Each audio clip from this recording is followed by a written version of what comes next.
Tahukah kamu, kualitas dari kopi dan teh yang kita konsumsi setiap harinya berasal dari cara pengolahannya.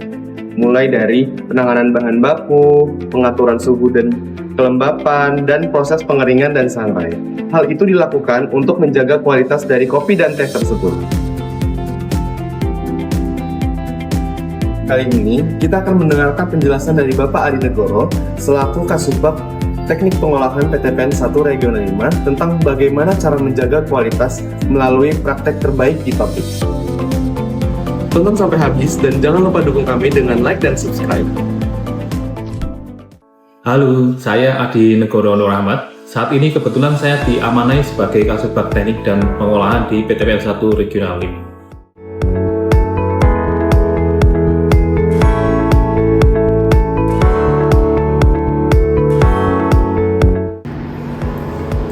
Di bagian teknik dan pengolahan, kami ditugaskan untuk menerima bahan baku dari tanaman, khususnya di afdelit, untuk diubah menjadi bahan baku.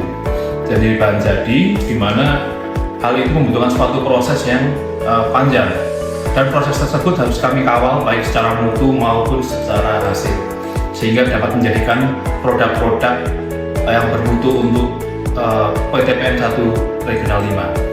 Jadi produk yang kami olah di sini tidak hanya terkait dengan karet maupun kopi. Kami di sini juga mengolah terkait dengan coklat maupun karet seperti itu. Jadi bahan baku yang diterima di kebun kami olah dalam suatu proses yang sesuai SOP.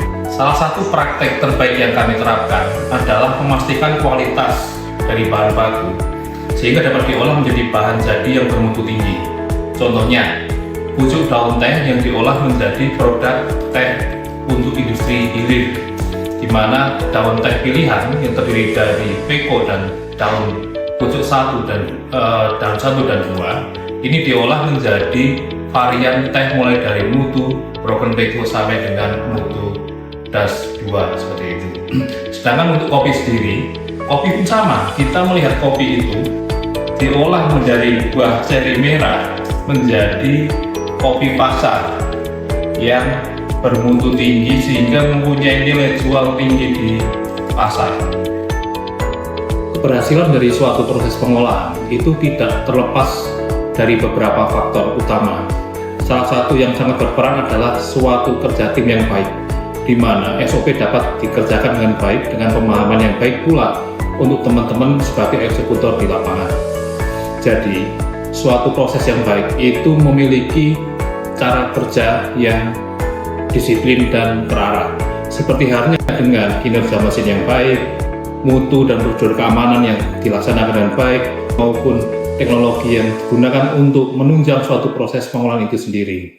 Di tempat kami, proses teknologi sudah banyak diterapkan khususnya di bidang pengolahan, seperti contoh sortasi di kopi sudah menggunakan mesin sortek yang dapat mensortasi menggantikan tenaga manual, ataupun dengan peralatan digital farming, di mana untuk pencatatan suhu maupun absensi dari karyawan kita dapat mengakses dari mana saja dengan menggunakan aplikasi.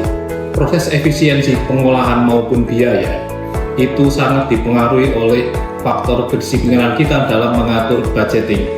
Ini yang perlu diketahui oleh semua orang, bahwa dalam proses untuk menekan rugi maupun kerugian suatu perusahaan dan meningkatkan laba, dibutuhkan suatu proses kinerja yang disiplin terkait dengan anggaran. Jadi terkait dengan anggaran tadi, proses penganggaran yang baik tidak terlepas dari sebuah proses perencanaan yang baik juga. Jadi ketika kita menganggarkan suatu hal untuk anggaran suatu bisnis perusahaan, dibutuhkan kecermatan dalam suatu penyusunan anggaran.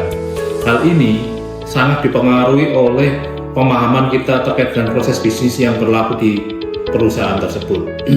Dengan memahami proses bisnis yang baik, proses teknik pengolahan yang baik, insya Allah nanti terkait dengan penjagaan kualitas maupun hasil dari suatu mutu produk akan kita dapatkan dengan hasil yang terbaik juga. Hal ini akan membuat dan memastikan PTPN 1 Regional 5 terus bersaing dan bermanfaat untuk kita semua. Jadi, dengan memahami proses pengolahan dan penjagaan kualitas di setiap tahap, kita tidak hanya mengetahui bagaimana cara pembuatan kopi dan teh terbaik, tapi juga memahami bagaimana PTPN 1 Regional 5 tetap memberikan manfaat bagi kita semua.